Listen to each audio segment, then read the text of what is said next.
जाने दे। अब पांचों जो रहे पांचों पतुआ, कोई यहाँ हाथ पकड़े बढ़ो, कोई वहां रहे। पापा तू हमरे में रहे हो, मैं कहा तू हमारे मुका वैसे खींचे मारे रहे। अभी तक बात नहीं पूछत रहे तो कहिए संत जी कहे सुनो यही में नहीं तो ने प्रधान कहे हाँ भैया प्रधान है कहीं हका नहीं किया धरे दे थे। और जब ये मर गई है तो पांचों जने बांट लियो। अब लगाई बहंगा चार जने उठवाए नहीं उठाए वो बोले पथरा उसने सोना चांदी कहे पप्पा बहुत घरे रहे। अब पप्पा के दिन रात सेवा होए लागे। अब पप्पा सरहा व्यंजन पूरी मलाई काटे, कोई छेना लावे तो फिर रसगुल्ला लावे। अब पप्पा बिल्कुल धुआ हो गए। कोई कहा कि इतने दिन पप्पा हमारे कहीं तो नहीं पहले हाथ पकड़े ले जाते ना पप्पा हमारे खाई हैं। माया है माया है। जब पप्पा मर गए तो संत यहाँ पहुंचे सो कि महाराज आप चलो दवाई दो प्रधान जी से जो घर आया रहा। संत जी आए कहे प्रधान जी कहे हाँ महाराज कहे बक्सवा निकाल दो। निकाले कहे चाबी खोलो महाराज कहे तुझसे खोलो भैया और अपन बांट लो हम जाए। महाराज चले गए जब खोले तो बढ़िया शंकर जी वही में नरे रहा पथरा कहे बप्पा मिल गए जो कुछ रहा तो उन्होंने घर के बुढ़वा खवा दिन ये तो बुढ़वा बड़ा चालू निकसा कर बुढ़वा ना है चालू निकसा उस संत जीवा का मिल गए। संत सबका कल्याण करते हैं इसलिए कहा कि कलयुग घोर कलयुग है। तपसी धनवंत दरिद्र ग्रही कल कौतुक तात न जात कहीं। मैंने देखा है मृत्यु लोक में ये सब देखकर मेरा मन एकदम अशांत हो गया है। मैंने सोचा कि अब कहां जाएं। तब मुझे तुरंत श्री राम वृंदावन की याद आया। चलो कृष्ण भगवान के यहाँ चले वहां शायद मुझे शांति मिले। ऐसा विचार करके मैं जमुना जी के तट पर वृंदावन में पहुंचा और वहां पहुंचकर आश्चर्य और देखा।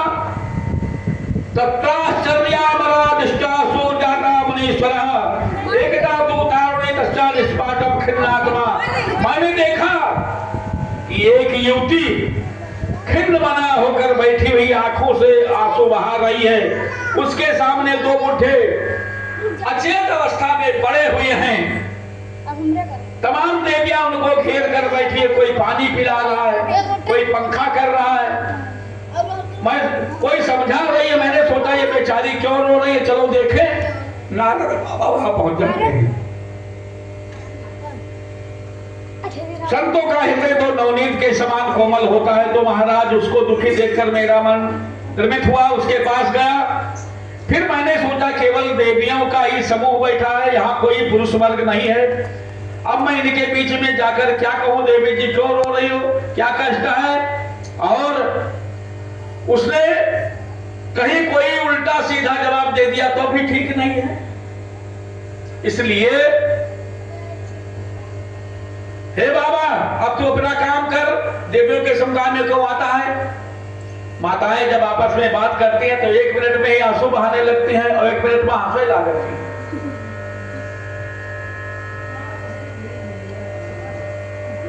और हम बैरागी को बिना बुलाए किसी मतलब से जाना नहीं चाहिए। इसलिए मैं पास तक तो गया परंतु प्रश्न करने के सहाय नहीं हुआ। तो मैं लौट पड़ा। जब उस देवी ने मुझे देखा तो तुरंत आवाज लगाई, ओ भाओ साधो कष्टम छा माचन त्वापिनाशः दर्शनम तालोकस्य सर्वपापहरम परम। ए महाराज जी कहां भाग रहे हो। 1 मिनट रुकिए तो सही।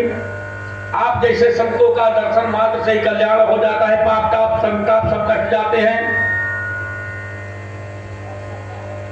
नारद जी ने कहते हैं भैया जब उन्होंने इस प्रकार से मुझे बुलाया तो हम उस देवी के पास गए। हमने पूछा काश्यपा देवी जी आप कौन हैं।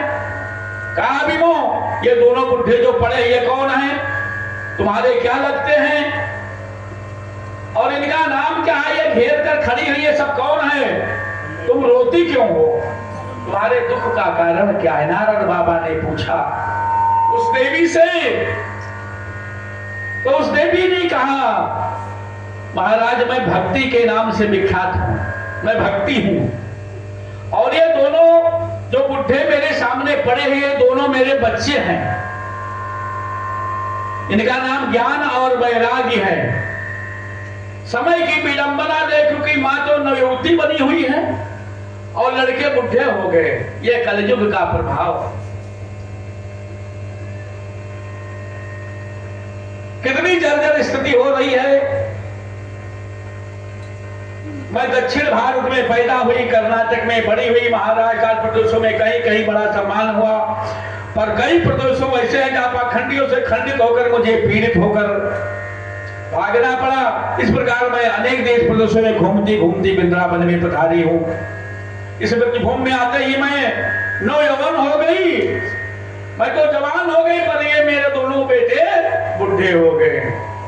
माताजी जवान, लड़के बुढ़े, इसलिए मैं रो रही हूं।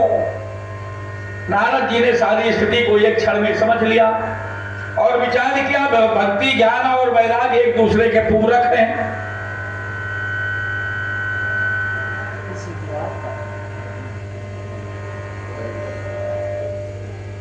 भगवान के स्वरूप में प्रेम हो गया है, भगवान के स्वरूप का ज्ञान होता है। ये संसार के अतिरिक्त आपने कौन कैसे छूट चल जाएगी। वैराग्य जब हो जाएगा तो सारी क्रियाएं अलग हो जाएंगी। ये ब्रजभूमि धन्य है। अन्य युगों में घोर तपस्या करने के फल प्राप्त होता था। पहले जमाने में सतयुग में, त्रेता में, द्वापर में जब करोड़ों वर्ष बीत जाता था तब कौन भगवान सुनत रहे। और कलयुग केवल हरि गुण गाहा गावत नर पामय भवता। कलयुग में एक जो है अच्छाई भी है। कलयुग केवल नाम धारा सुमिर सुमिर नर उतर ही पारा। अच्छाई भी है, लेकिन शुकदेव जी अब नारद ज्ञान और वैराग्य को स्वस्थ करने का प्रयास करने लगे कि इन्हें स्वस्थ कैसे करें, इनकी यौन अवस्था कैसे आए, बुढ़े से ये जवान कैसे हो। ज्ञान और वैराग्य के पास आकर देवर्षि नारद बड़े बड़े वेद मंत्रों के माध्यम से वेद पाठ किया। चारों वेद सने सने सुना दिए पर कोई लाभ नहीं हुआ। उपनिषद का पाठ किया फिर भी लाभ नहीं हुआ। सबका सार भागवत गीता भी सुना दिया, वो भी एक बार नहीं, गीता पाठ मोहर मोहर अनेक बार भगवत गीता का पाठ सुनाया। थोड़ी सी चेतना आई उन दोनों के और इसके बाद में फिर पृथ्वी पर गिर पड़े। तब नारद को चिंता होने लगी। ज्ञान खड़े हो जाओ, वैराग्य सावधान हो। बहुत प्रयत्न करने पर जब कोई लाभ नहीं देखा तो नारद जी को चिंता हो उठी। अब क्या करूं? मेरे तो औषधालय में जितने भी चूरन चटनी थे सब मैंने दे दिया इन दोनों को, लेकिन ये स्वास्थ्य नहीं ठीक हुए। अब कौन सी दवा लाई जाए? उसी समय आकाशवाणी होती है। व्योमवाणी तदे बंधूनाम दृष्टे खन्निमामति उद्दमा सफलो तोष्टम अपित्ता संशया। आकाशवाणी ने दिशा निर्देश दिया, नारद जी उद्यम करो, सफलता अवश्य मिलेगी। नारद ने पूछा क्या करूं? तो आकाशवाणी ने कहा नारद जी सत्कर्म करो तभी ये स्वस्थ होंगे। वो सत्कर्म कैसा है? जब कोई संत मुझे समझाएगा।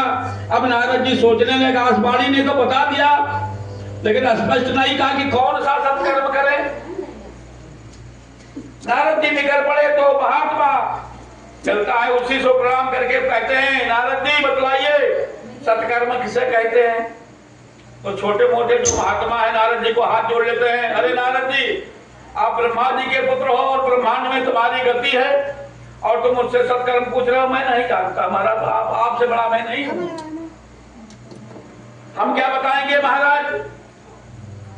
और जो बहुत प्रतिष्ठित महंत संत हैं वो अपनी इज्जत बचाने के लिए इशारा करते थे, महाराज आजकल हमारा मौन व्रत है, महाराज कुछ न बोल पाए, जनते रहे तो कहां बोलेंगे।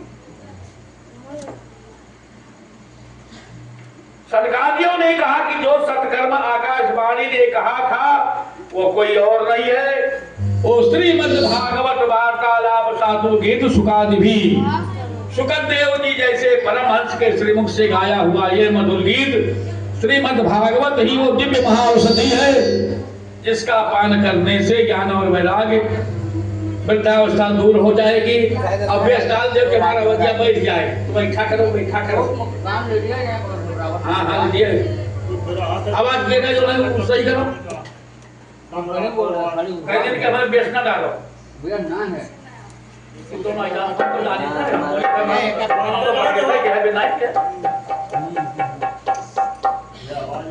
या कई दिन हम नहीं बोले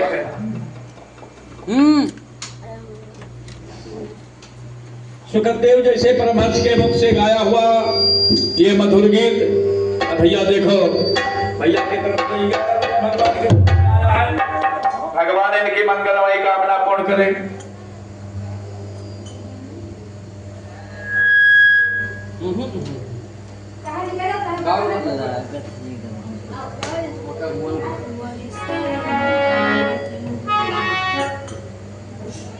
सब बंद कर दो ना ऐठा करोगे तो ना बोलो तो बंद हो ही गई कहाँ है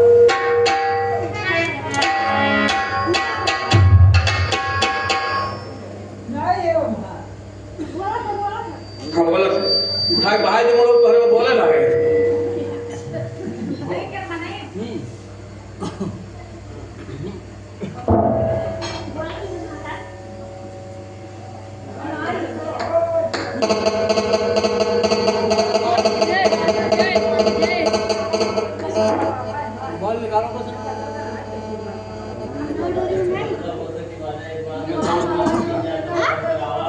हेलो जब बोले लगा थे तब बैठे बैठे लागत हो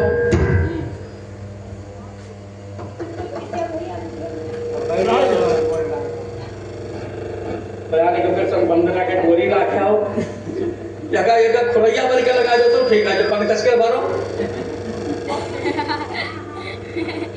बनकस के बाद ही रखो तो फिर ठिकाई